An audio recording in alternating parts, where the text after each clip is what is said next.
Hello. 2 years ago I posted a video about the Breville One Touch coffee machine. VCF 107 is the model number. And at that stage I had one of these and it didn't work and I could find nothing about it on the internet. So I dismantled it. I actually managed to fix the fault, but in the meantime I bought myself a second one, hence this. But having fixed the fault, lo and behold, my original one worked perfectly for 2 years. And then after now a total of 4 years, it stopped working again. So I've dismantled it and I'm going to do a bit of a recap about how it works and how you might fix it. But first of all, what I need to do is give you the sort of health and safety warning. These machines are not for people to mess around with. They're full of very hot stuff, live electricity, and all sorts of nasty things. Don't try and dismantle it and go into it if you don't know what you're doing. I'm an engineer, I've got a fairly good idea. So last time I didn't explain how to take all the various panels off. They're all off here, as you can see, I've laid them out here. So if you don't know how to take the panels off, then I don't think you should be going inside at all. But when I went inside, then what you find is an overall carcass which holds most of the stuff. And then this sub-assembly, which I call the hot sub-assembly, slides in here and it's got all the interesting bits in it. And I have it more or less disconnected now to show you how the machine operates. So this is the machine. The espresso comes out of here, it's almost upside down now. The milk tank and everything go on what's underneath at the moment, and this slides in. First of all, how does it actually operate? Well, the water is in the tank here and it goes down through an assembly, here a filter and a flow meter, and it then goes into the pump. This is the standard pump that you can get on Amazon for about £25. Almost all of the machines use this or something like it. And that builds up quite a high pressure of water. Now the water comes through here to a safety valve. And the safety valve, if you get too much pressure there, will actually let the pressure out. And there's a pipe underneath here, which runs down to the bottom. And that on the machine comes out down here. That's where your excess water will collect. That safety pipe is also used for something else, which I'll come back to. What happens then from here is that the water comes round through this pipe and into this. This is the boiler assembly, where, funnily enough, the water gets heated up. Now, I was very impressed with this whenever I took it apart, because there's an awful lot of safety features here. The electricity to heat the boiler up comes in through here, and in here, in this tube, is a safety fuse, which I'll come back to. And then it goes round, and these are the two terminals for the boiler itself. And then from here, you've got a safety switch, which will operate if the boiler gets too hot. And you've also then got a temperature reading, which goes back to the control panel. The control electronics are here. I've got them trailed out with all of this. So what happens then is the water comes in here and it heats up. The safeties that are built into this, well, first of all, as I said, there is a measurement being taken of the actual temperature. When the water's up to temperature, that will tell the electronics will switch off the supply.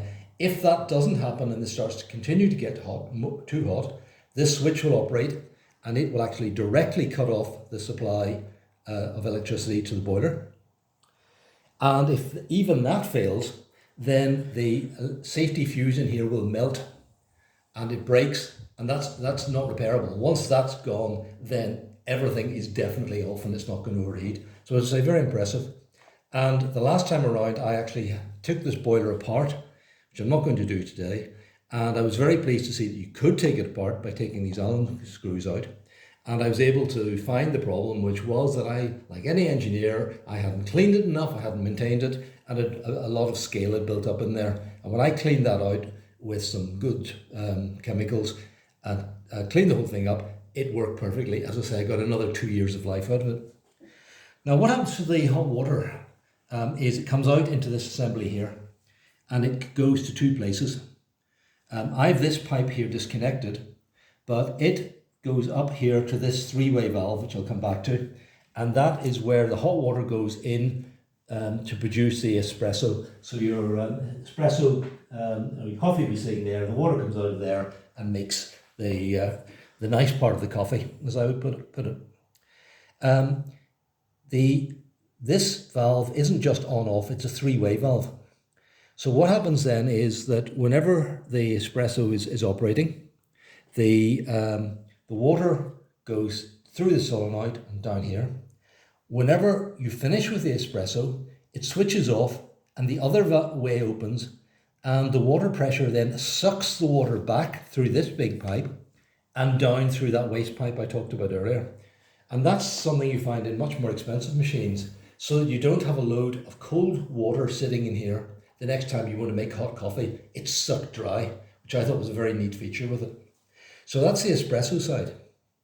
The other side of this, then the water comes out of here and goes down through this valve and goes into this assembly. So it's a light brown.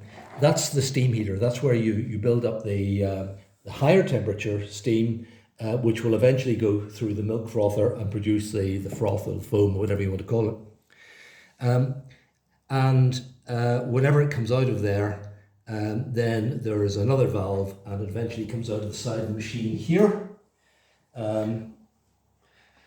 It comes out here. Now, this part down here is actually where this has failed. After 4 years, the electrical elements in this second heater have failed. When I traced the wiring, what I found was that the feed from the electronics goes round actually into here. Again, there's a safety switch, which you can't see behind this, but it looks very much like this one. So if that gets too hot, it just opens the connections. And then it comes round to these two connections. You see a white and a red wire going in there. And when I put a meter on those, I discovered that the resistance of the element was basically very, very high. It was megohms, which told me that the element has gone. Now, what I could do is to further dismantle this, and I could then buy a second-hand, because you can't buy these things new, as I understand it, steam tank, as they call it, and fit that. I've seen them on eBay for around £25. I've decided that for £25 on a 4-year-old machine, when I have no idea with the new part, it could be even older than the one that's failed in this, it's not worth it. And I have a second machine running anyway. So this machine is now going to be spare parts. But that's what that assembly is. And where I do replace that, I put it back again. This slides back in here. All these panels go on. Then I have this, and then I'm making hopefully good coffee again. So I hope that now that I've opened up fully, gives those of you that are interested a much better understanding of how the machine works, and the fact that for a relatively cheap machine, it is actually quite sophisticated and quite good. And I have to say, I've got 4 years of pretty constant coffee making out of this machine with only one intervention from myself is pretty good. So I hope that's of help to you. Thank you.